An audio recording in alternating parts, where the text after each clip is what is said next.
जय हिंद साथियों, मैं हूं गुरु नितेश और हम लोग बीपीएससी ट्री 2.0 में जो 1 to 5 के लिए एग्जाम हुआ था उसके क्वेश्चन पेपर के मैथ्स के सभी सवाल सॉल्व करने जा रहे हैं। TRE 2 का जो एग्जाम हुआ था, TRE 2.0 का जो एग्जाम हुआ था 1 to 5 का, उसके मैथ्स के सभी सवाल हम लोग सॉल्व करने जा रहे हैं। इस नंबर सवाल कहता है कि 1/3/16 और उसके व्युत्क्रम का अंतर ज्ञात कीजिए। तो सबसे पहले हम इसको तोड़ देते हैं, है ना, कि है इसको कैसे तोड़ते हैं।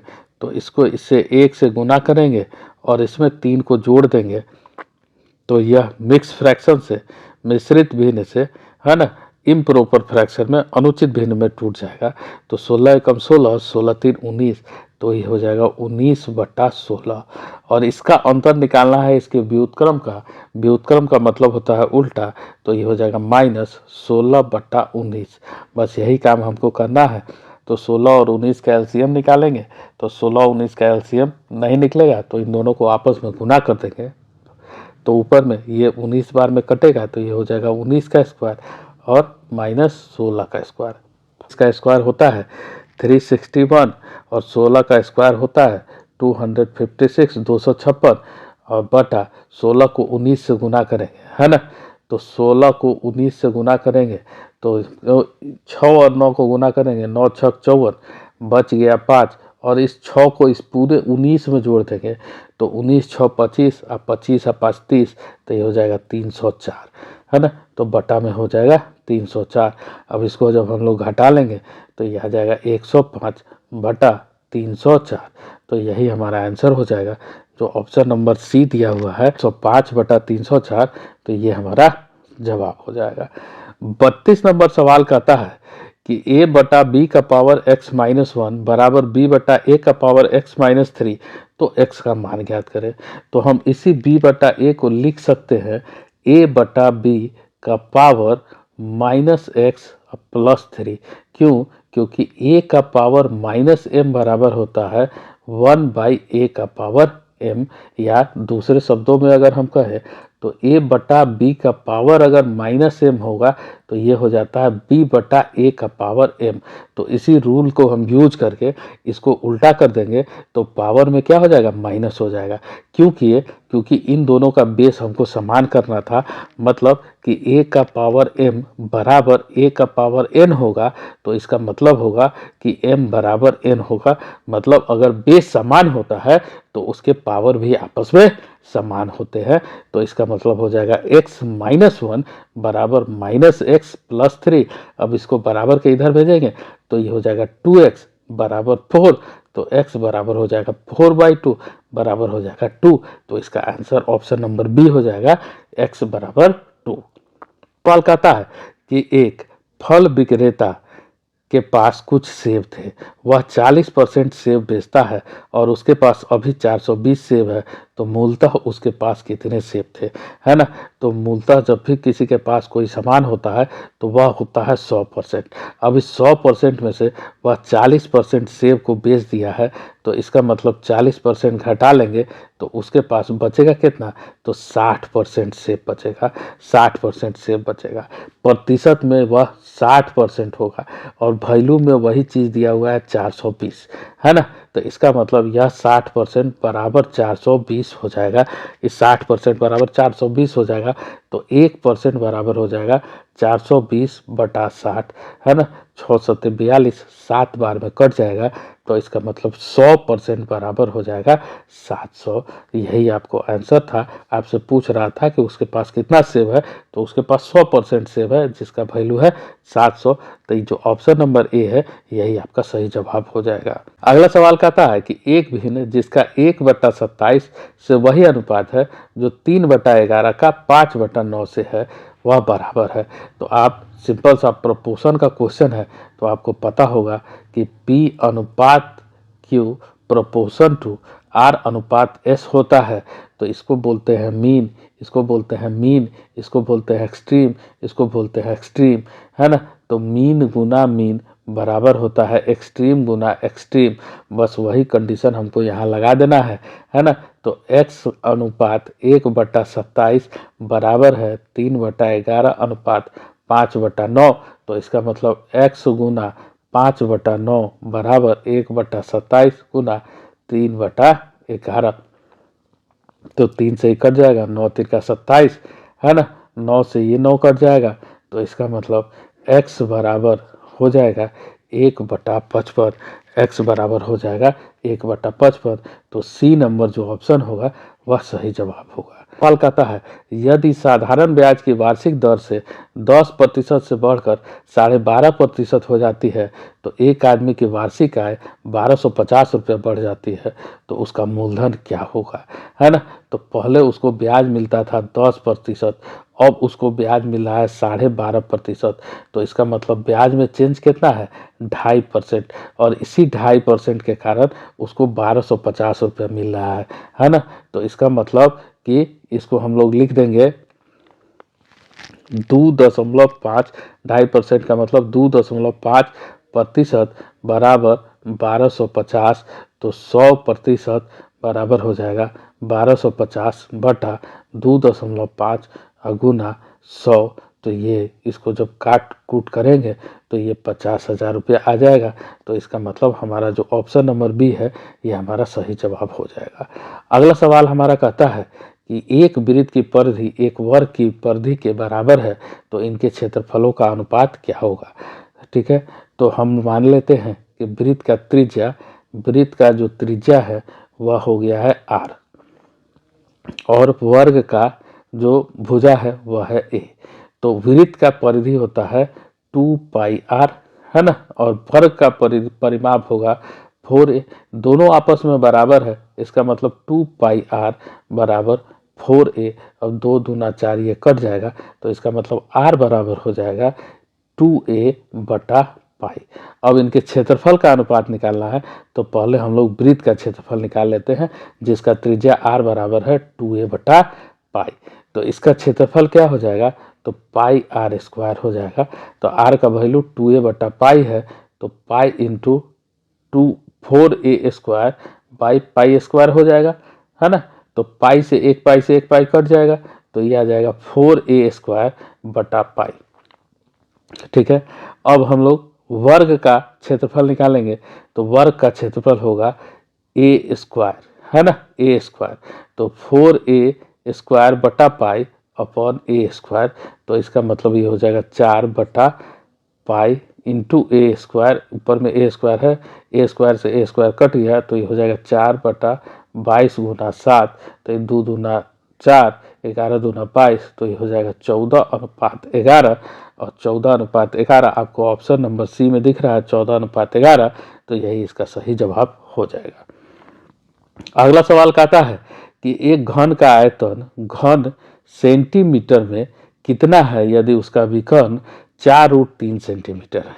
ठीक है, तो घन का जो विकर्ण होता है, घन का विकर्ण जो होता है, ठीक है ना, घन का विकर्ण होता है √3a, है ना। तो इसका वैल्यू दिया हुआ है 4√3, तो √3 से √3 कट गया, तो इसका मतलब a बराबर 4। अब इसका आयतन पूछ रहा है, तो आयतन बराबर होता है a क्यूब, मतलब भुजा का क्यूब। तो 4 का क्यूब, तो 4 चौका 16 चौका 64। तो इसका मतलब ये जो 2 नंबर होगा ये आपका बी नंबर जो ऑप्शन होगा वो आपका सही जवाब होगा। की तरफ हम लोग बढ़ते हैं। अगला सवाल कहता है x³ + 1 - x-1 का एक गुणनखंड होगा, है ना। तो दिया हुआ है x³ + 1 - x-1, इसको तोड़ देते हैं, तो x³ + 1 - x +1, तो ये हो जाएगा x³ - x +2। तो x कॉमन ले लेंगे, तो x² - 1 अब +2। अब इसको हम इससे ज़्यादा नहीं तोड़ सकते हैं, तो इसमें से क्या होगा कि उपयुक्त में से कोई नहीं, इसका आंसर होगा उपयुक्त में से कोई नहीं। अगला सवाल कहता है कि समीकरण x² - 4 = 0 का मूल क्या होगा। मूल मतलब रूट का मतलब होता है जीरोज, मतलब होता है वैसा नंबर जो इस समीकरण को जीरो बना दे। x का वैल्यू ऐसा क्या रखे जो कि इस जीरो को ये इक्वल करते। तो x बराबर 2 रखेंगे तो 2² माइनस 4, तो इसका मतलब 4 माइनस 4 बराबर 0। और -2 भी रखेंगे तो -2 का स्क्वायर माइनस 4 बराबर 4 माइनस 4 बराबर 0। तो x बराबर 2 भी संभव है, x बराबर -2 भी संभव है। तो इसका आंसर होगा उपयुक्त एक में से अधिक, डी नंबर ऑप्शन जो होगा ये इसका आंसर हो जाएगा। अगला सवाल आपको कहता है कि 3x प्लस वाई बराबर 5 है, x माइनस वाई बराबर 3 है, तो x और y का मान निकालिए। तो दिया हुआ है 3x प्लस वाई बराबर 5 और x माइनस वाई बराबर 3 है ना, दोनों को जोड़ देंगे तो ये हो जाएगा 4x बराबर 5 3 8। तो x बराबर 8/4 बराबर 2 और x का मान आप किसी भी समीकरण में रख दीजिए। तो हम x का मान अगर समीकरण 1 में रख दें तो 3 गुना 2 जोड़ y बराबर 5, तो 6 प्लस वाई बराबर 5। तो y बराबर 5 माइनस 6 बराबर -1। तो इसका मतलब x बराबर 2 और y बराबर -1। तो x बराबर 2 और y बराबर -1 ऑप्शन नंबर 1 में दिया हुआ है, तो ये हमारा सही जवाब हो जाएगा। अगला सवाल हमको कहता है कि निम्नलिखित में से कौन सा एक प्राकृत संख्या का वर्ग नहीं हो सकता है ना। तो प्राकृत संख्या का वर्ग नहीं हो सकता है तो किसी भी संख्या के अगर इकाई अंक पे 2 3 7 8 आता है तो यह कभी भी एक प्राकृत संख्या का वर्ग नहीं हो सकता है। इसके अलावा अगर नंबर ऑफ जीरो अंत में पेयर में नहीं होगा तो वह भी कभी भी प्राकृत संख्या का स्क्वायर नहीं हो सकता है। इसके अलावा 5 से पहले 2 को छोड़ के कुछ भी आएगा तो वह प्राकृत संख्या का वर्ग नहीं हो सकता है। और लास्ट अगर अंतिम में 2 ऑड नंबर होगा तो भी वह प्राकृत संख्या का स्क्वायर नहीं हो सकता है। तो हम ऑप्शन पे आएंगे तो यहाँ हम लोग देखते हैं सी नंबर ऑप्शन में 4 2 4 3 7, तो इसके अंत में 7 है तो ये कभी भी एक प्राकृत संख्या का स्क्वायर नहीं हो सकता है। अगले सवाल की तरफ हम लोग बढ़ते हैं। अगला सवाल कहता है कि 1.5x बराबर 0.04y, तो y माइनस एक्स और y प्लस एक्स का मान ज्ञात करें। तो हम इसको इक्वेट कर देंगे 1.5x बराबर 0.04y, तो इसका मतलब x बटा y बराबर 0.04 बटा 1.5। इस दशमलव को हटाएंगे तो नीचे में 2 जीरो आएगा, इस दशमलव को हटाएंगे तो ऊपर में 1 जीरो आएगा, 1 जीरो से 1 जीरो काट देंगे, 2 दूना 4 5 दूना 10। तो इसका मतलब 2/75 x बटा y का मतलब होगा, इसका मतलब x बराबर 2 और y बराबर 75। हमको निकालना है y minus x upon y plus x, तो ये हो जाएगा 75 माइनस 2 बटा 75 प्लस 2, तो ये हो जाएगा 73/77। तो ऑप्शन नंबर बी 73/77 जो है यह इसका आंसर हो जाएगा। कहता है कि √0.204 इंटू 42 अपॉन √0.07 इंटू 3.4।